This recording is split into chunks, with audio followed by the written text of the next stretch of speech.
елеем радования во имя Отца и Сына и Святого Духа. Аминь. Слышание веры. Руцы Твои сотворись Тебя и создаст Тебя. Воеже ходите Ему по стопам заповедям Твоих.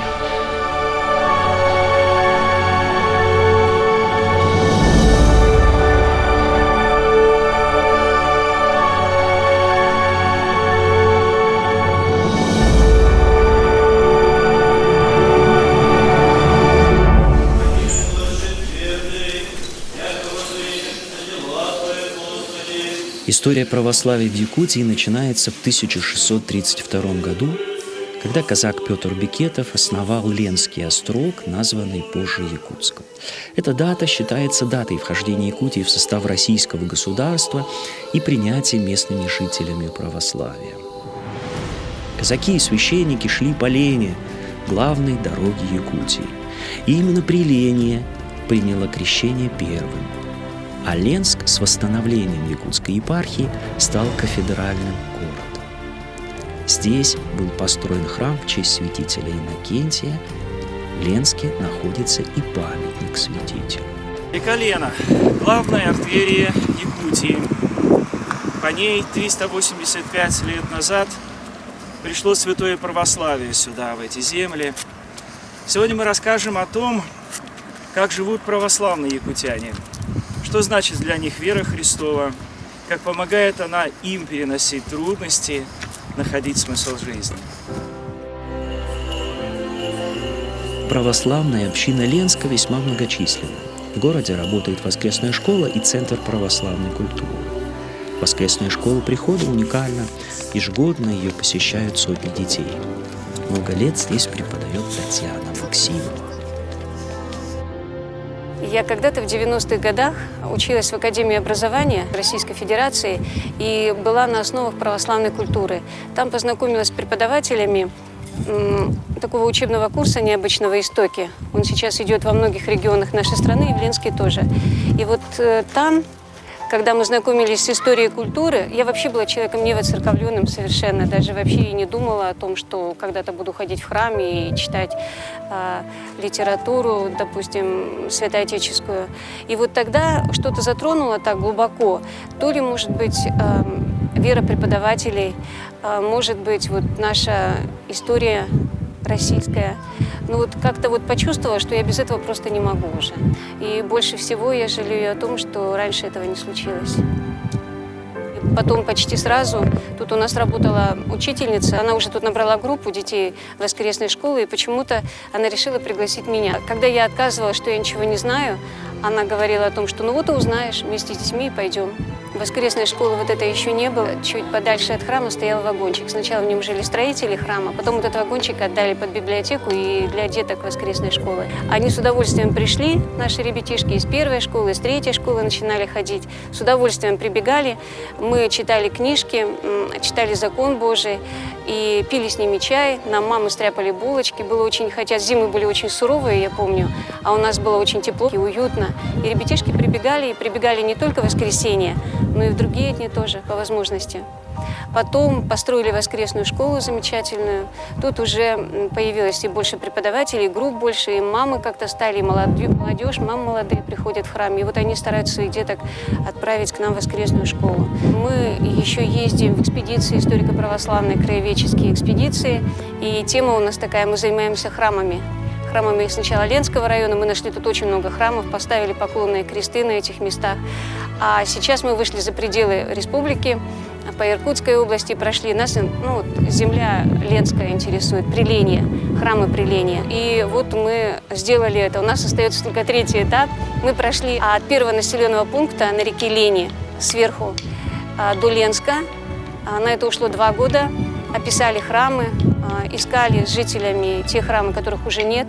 Фотографировали старину великолепнейшую, просто чудную. И в этом году мы едем от Ленска до Тикси. То есть мы заканчиваем этот проект, освещая таким образом Лену, этим образом. удивительно. И надо сказать, что вот дети невоцерковленные, те, которые невоцерковленные с нами ездят, детки, которые не молятся, не молились как-то. И вот с ними, вот правда, вот мы видим какие-то метаморфозы, правда, на самом деле происходят к концу экспедиции. И потом так не хочется расставаться, и они в храм начинают приходить. Уже и батюшки приходят в гости, и чай пьем, и наша дружба продолжается.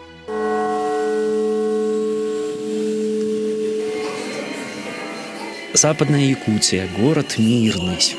Свято-Троицкий храм расположен в самом сердце города. Это самое красивое здание алмазной столицы Якутии, ее духовный центр. К величавому белокаменному храму прилегает сквер с фонтаном, скульптурами, дорожками для прогулок. Он называется «Дорога к храму». И горожане очень любят это место. Свято-Троицкая церковь построена в стиле традиционной русской православной архитектуры. Великолепно ее убранство. Совершенные линии белоснежных сводов, на колоннах храма фигуры святых, использована флорентийская и русская мозаика. Сергей Долгих – один из старейших прихожих. В прошлом староста прихода, сегодня он член попечительского совета храма. Именно Сергей Николаевич стоял у истоков строительства храма в далеком 1996 году, а в 2000 году огромный храм уже был освящен.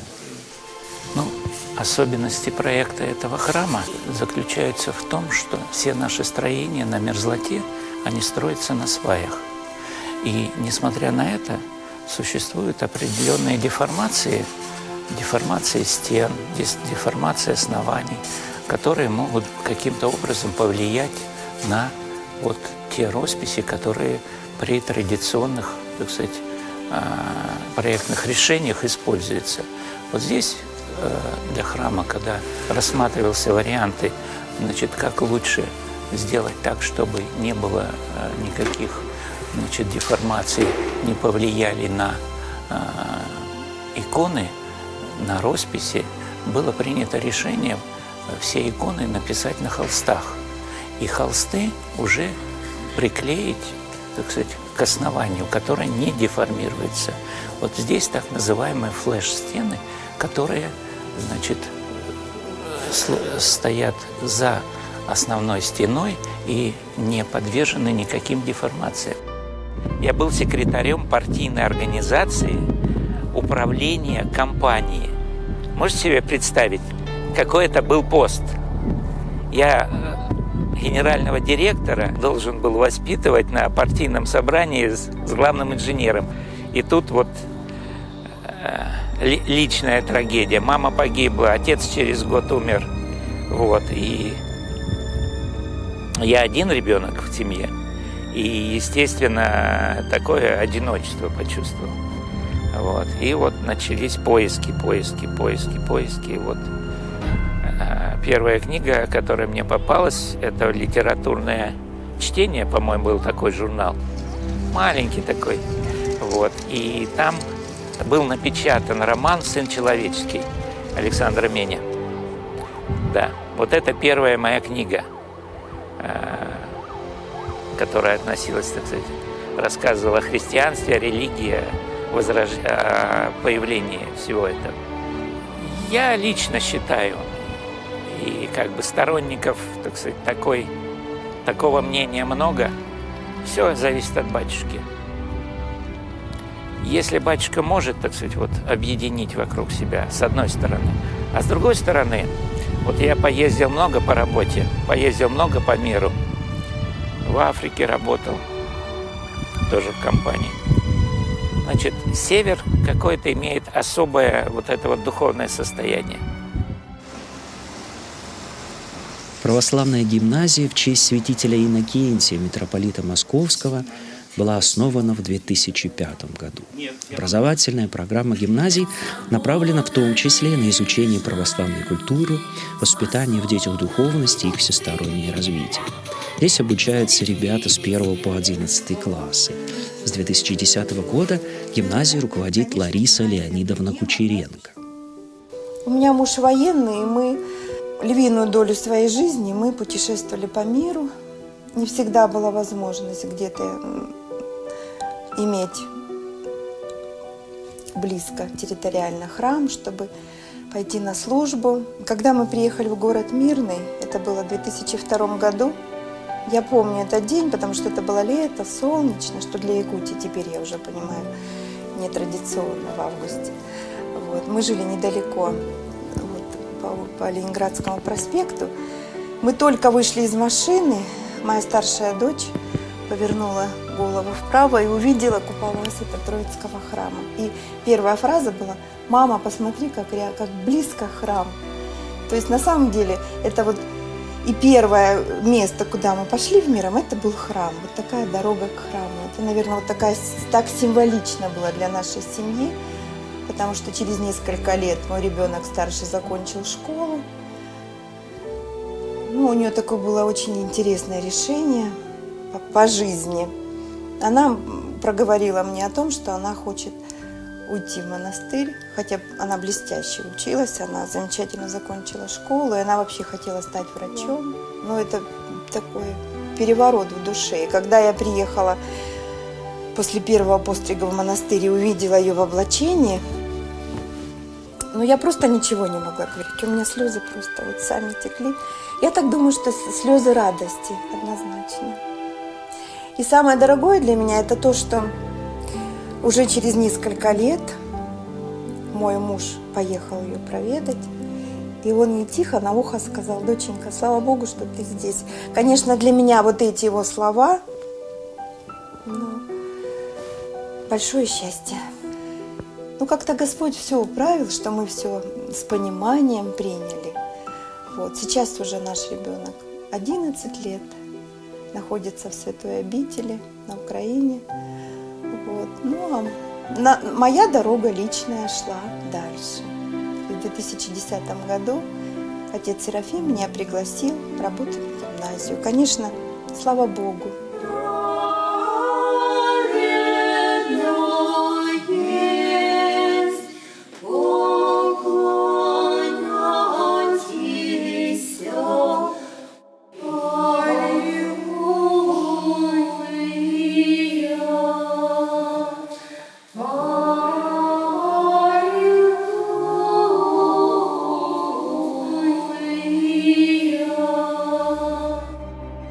Вернемся из Западной Якутии в Приление. Город Алекминск расположен на левом берегу Великой Лены. Он был основан в 1635 году. Спасский храм – один из старейших, построен в 1870 году на пожертвование жителей города. Освящал собор епископ Дионисий, первый епископ Якутской епархии. В начале XX века Спасский храм был разрушен и восстановлен только в 2005 году. Алекминский приход по праву гордится своим духовенством. Здесь служит иерей Михаил Габушев. Священник Михаил на протяжении многих лет был старостой прихода. Сравнительно недавно он был посвящен в священники. Можно сказать, что отец Михаил вырос на приходе. Он сейчас окормляет духовно не только приход Спасского храма, но и многочисленную паству Алекминского благочиния, которая расположена по обоим берегам Лены. Богослужение совершается на церковнославянском и якутском языках, что очень важно для местных жителей. Архиепископе Романе и о всей во Христе братья наши, Господи помилуй. Я принял святое крещение 42 года. После крещения я шел домой буквально на крыльях. На крыльях буквально. Я был как-то наполнен весь. И просто шел, и мои ноги земли не касались. И это мне как-то сохранилось вот этот. Я бы как-то оберегал, я вот это и старался как-то вот так вот держать себе. Наверное, со стороны, может, казалось, что я как бы замкнулся себе, может быть, отошел от своих товарищей, друзей. Я продолжал ходить в церковь, молиться, постепенно воцерковлялся. И в 2011 году вновь назначенный архиерей владыка Роман приехал в Алекминск, и он мне, у меня с ним был разговор. Он меня позвал, говорит, как думаешь, подумай-ка насчет принятия священного сана. Когда я узнала, что батюшка учится, да еще и будет священником, это было просто фантастика. Такого мы не могли ожидать, такого подарка от Господа, потому что это наш батюшка, он у нас будет всегда с нами. Отец Фаддей WhatsApp создал, так? У нас около 200 человек там. Ага, все переписываемся, ага, такие все это вот курс всех событий и так далее, фотографии там посылаются. И мы там увидели, что его рукополагали, мы его уже там начали поздравлять по WhatsApp, когда он в Якутске был.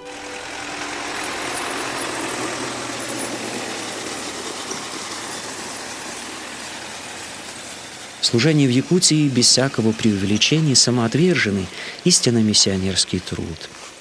На протяжении веков якутские священники кормят людей, живущих за сотни, а порой и за тысячи километров от крупных городов. По бездорожью, по тайге, по рекам добираются к верующим в самых отдаленных уголках Якутии, туда, где постоянных священников пока нет. Там их ждут очень, ждут и готовятся, как к самому большому празднику, к исповеди, причастию, крещению. До 2000 года у нас крещенных не было. А сейчас в данное время у нас 40 человек тут и 20 детей. Нынче летом мы ездили по святым местам. 3 нас было. Мы поехали сперва в Москву. Как раз там это мощи святого Николая Чудотворца. И мы там стояли 10 часов в очереди. И вечером только после 11 туда попали. Мы поклонились святым мощам святого Николая Чудотворца. Так хорошо было. Даже в очередь мы не заметили. Мы там стояли, там молились. Кто читал Акафист там. И время незаметно так это прошло.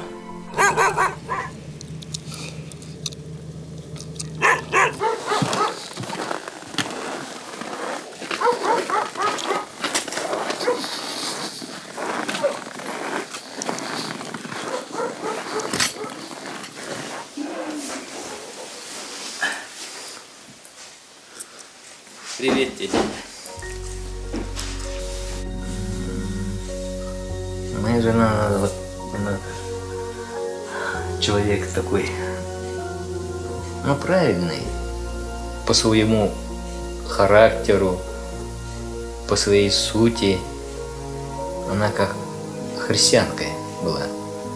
И она как бы прямо опустилась на священный купель.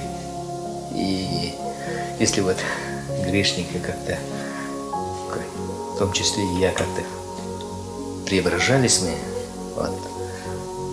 а ввиду того, что она и до этого вела такую праведную жизнь, и она как-то, думаю, не шутила. Это мое мнение такое. Все ладится у нас. Больше что надо, что ладится, потому что Господь благоволит. Без Бога бы, я почти уверен, такого, наверное, не было бы. Сегодня в Якутии 92 храма, 2 православные гимназии, 4 монастыря, в Якутске действуют духовные семинарии. Диакон Александр Коробкин – еще один представитель местного духовенства. Он родом из Нерюнгри. Рос в церковной среде, с 10 лет прислуживал в алтаре, окончил Якутскую духовную семинарию, женат на воцерковленной с детства Александре в девичестве Силиной. Семья Силиных – образец православной многодетной семьи. На все воля Божия. По такому принципу живут Силины, и Господь их любит. В семье 8 детей. Милости Твоей молим Тися, услыши и помилуй. Господи, помилуй, Господи, помилуй, Господи, Воцерковляться начал я благодаря своей маме и бабушке. И они меня привели в храм. Благодаря им я крещен. Когда исполнилось 10 лет, меня настоятель прихода Казанской иконы Божьей Матери города Нерюнгри взял меня в алтарь, мне помогал панамарить, подавал кадила. И вот с этого момента, наверное, я начал тесно, такое обильное воцерковление началось мое. Ну и тогда же я пошел в воскресную школу, которая была при этом же храме. Естественно, начал читать какие-то книги, воцерковляться постепенно все больше и больше. Узнавал о Боге, читал Библию. Начинал читать с детской Библии, сначала такой самый элементарный. Проходили мы закон Божий, учили. Когда закончил школу, я поступил в семинарию, где свои знания я восполнил, дополнил и приумножил. Те, которые были у меня накоплены. У меня есть тоже семья, это моя жена, которая никогда вот не думала, что станет женой священнослужителя, тоже будет тесно жить в связи с церковью.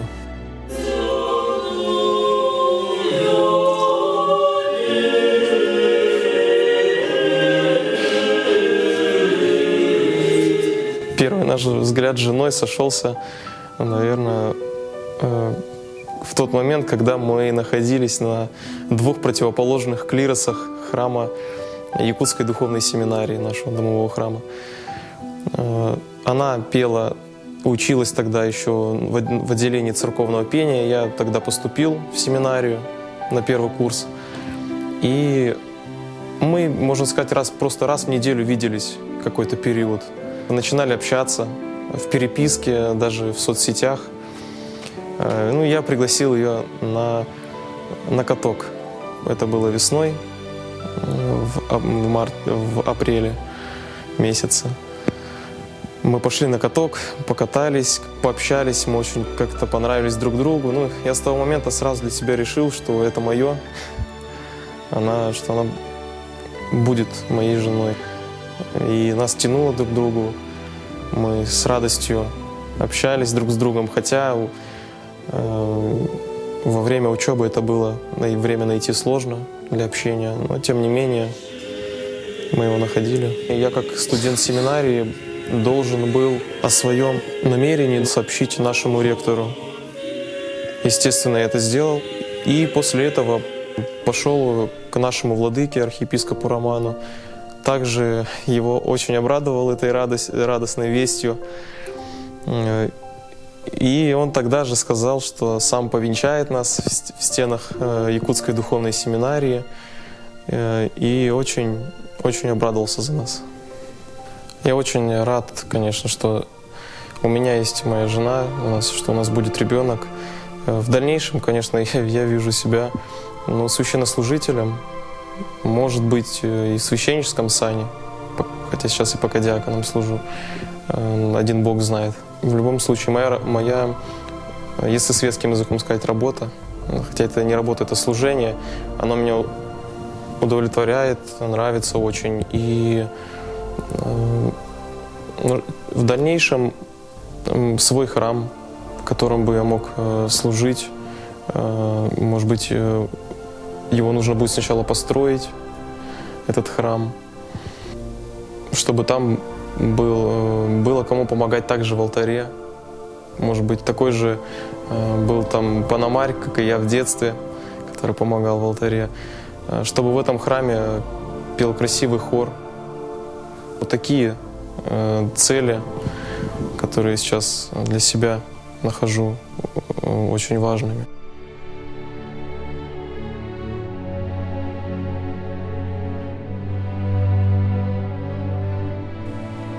Очень важно слышать Слово Божие на родном языке. А донести до сердца библейские слова можно только на языке, знакомом с детства.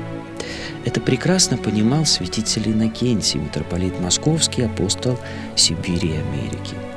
приехав в Якутск и собрав возле себя группу переводчиков, святитель сразу же приступил к разработке якутского алфавита, составлению словаря и грамматики. С его усилиями был переведен Новый Завет, книга Бытия и Псалтирь, многие богослужебные книги. Сегодня эту работу продолжает Саргылана Леонтьева.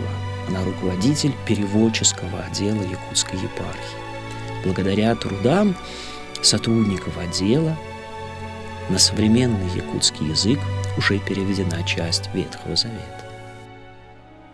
Когда я уверовала, я была аспиранткой Ленинградского университета имени Жданова. Я как раз должна была уже заканчивать диссертацию, занималась философской поэзией. Но так получилось, что я думаю, что молитвами моей матери я уверовала. Я думаю, что молитвами моих бабушек тоже, потому что и папина мама, и мамина мама, они были православными. Я даже помню в детстве на стене юрты бабушки, там была такая потемневшая от времени икона Господа Иисуса Христа. И мы спрашивали: бабушка, это кто? И она говорила, но она по-якутски говорила, это крестеп тара. И она нам показала, как надо креститься. И мы заметили, что она очень радуется, когда мы это делаем. И мы думали, что бабушка нам лепешки даст, там, нас поцелует. И мы подходили, глядя на, не поглядывая, но крестились перед этой иконой. Я помню, что все время я искала одну книгу, которая была бы мне, ответила бы на все мои внутренние вопросы. И вот когда мне было 27 лет в Петербурге, так получилось, что я однажды зашла во двор храма, увидела книжный киоск, и там случайно как бы открыла маленького карманного размера книжку виниловой обложки. Это, оказывается, было Евангелие. И первые слова, которые я увидела, это были именно то, что я всю жизнь искала. Я сейчас как бы представляю какие-то огненные слова. И оказывается, это было, как я потом поняла, в послании святого апостола Павла к Ефесянам, 4 глава. И там говорится: «Отложить прежний образ жизни ветхого человека, истлевающего обольстительных похотях, обновиться духом ума вашего и облечься в нового человека, созданного по Богу, праведности, святости, истины». Вот когда я прочитала эти слова, это было все, это какая-то вспышка была.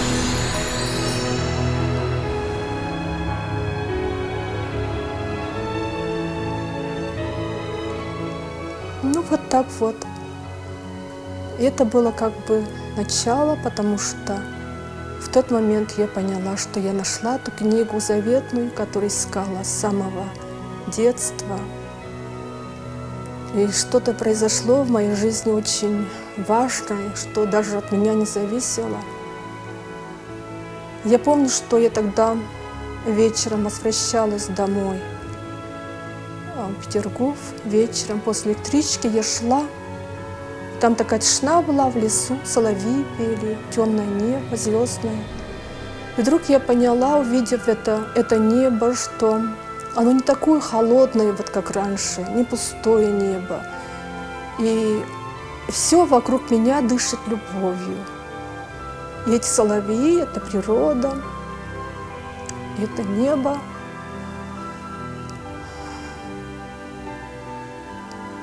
Это все любовь Божья. Ну, тогда я была молодая и максималистка, мне хотелось.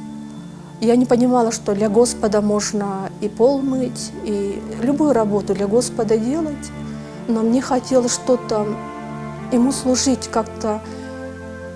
Я не знала, кем. Я помню, что я молилась года 2. Внешне я сдавала экзамены, все было хорошо, там и кончала аспирантуру. Но очень ревностно и горячо об этом молилась.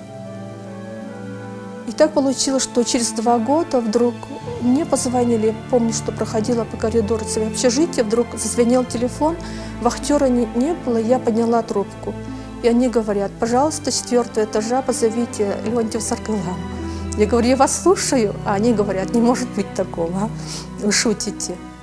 И вдруг они говорят: вот в Якутии писатели начали, что-то перевели некоторые главы начальные Евангелия от Марка, и нам нужен верующий человек, якут, который знает свой язык, чтобы он мог прочитать и сказать, и проверить, может быть, как-то. Мне показалось, что это ответ от Господа. И я приехала на Васильевский остров, и мне дали начальные главы Евангелия от Марка. Я помню, это было счастье, я это проверяла. Мы перевели вторую половину Библии, Новый Завет, и закончили этот перевод в 2005 году.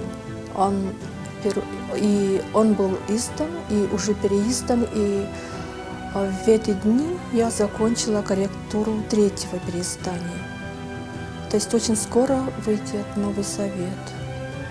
И мы переводим для якутов, которые хорошо знают свой язык, и не обязательно только для верующего человека. А наши тексты читают на литургии, читают в церкви, и наши книги доступны, их можно всегда найти в книжных киосках.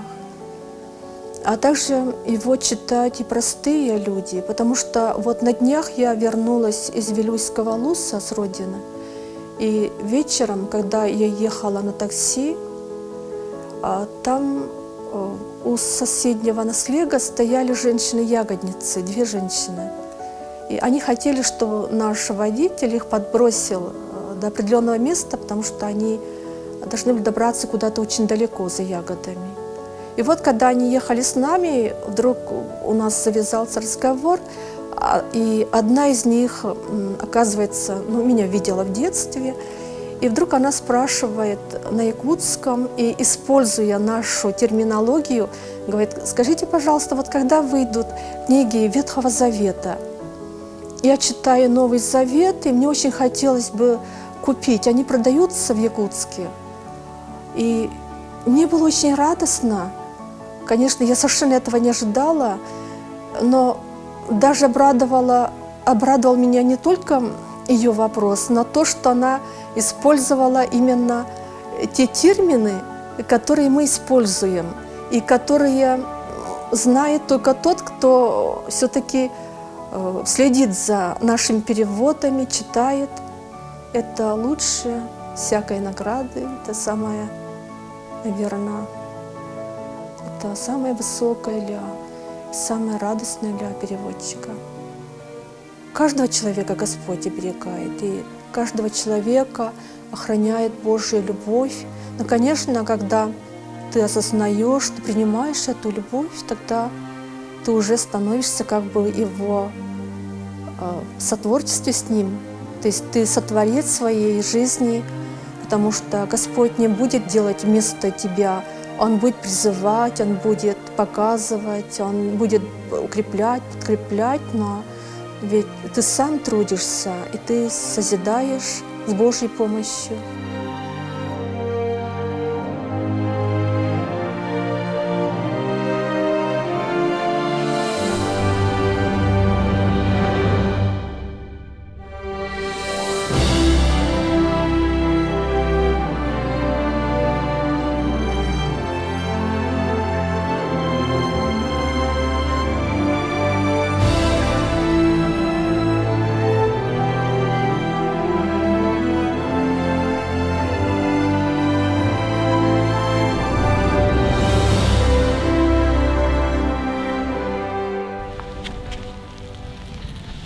Мы рассказали о православной жизни современной Якутии. И это лишь некоторые страницы ее многогранной деятельности. Наши герои – люди глубокой веры. Именно они составляют православные общины Якутской епархии. Без их деятельности сегодня сложно представить полноценную жизнь Якутии вообще. Церкви Христовой в Якутии почти 4 столетия. И она, как и прежде, ведет людей к спасению, к единству во Христе, к духовной радости от встречи с Богом и полноценной духовной